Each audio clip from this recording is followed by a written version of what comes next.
Today we will learn about interpreting tally charts. Imagine your class has won a pizza party. You need to figure out how many pizzas are to be bought. How many students in your class like pepperoni pizza? How many like margherita pizza? And how many like cheese pizza? To find it out, you can ask your classmates what pizza they like and count the responses. This is called collecting data.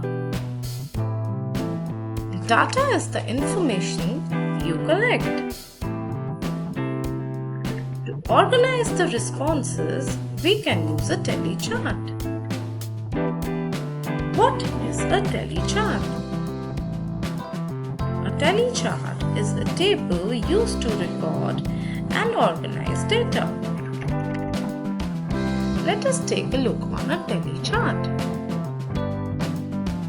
To record the data, the lines, which are called tally marks, are used.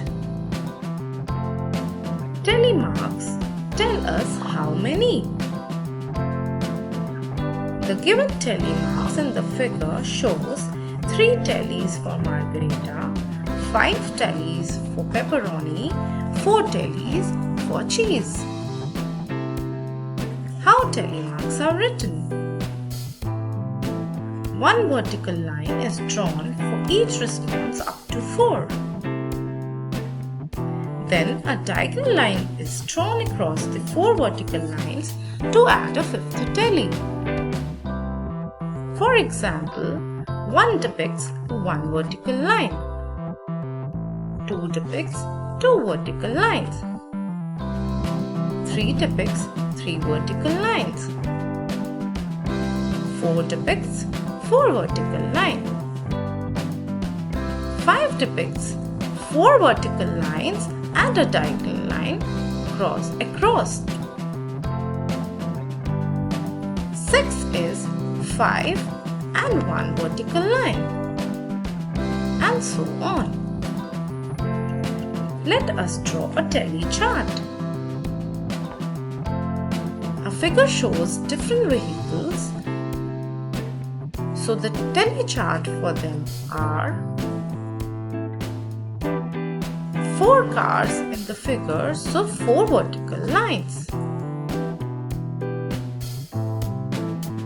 Ships. There are 5 ships in the figure, so 4 and 1 diagonal tally mark. Motorbikes. 6 motorbikes are shown in the figure, so 5 and 1 vertical line.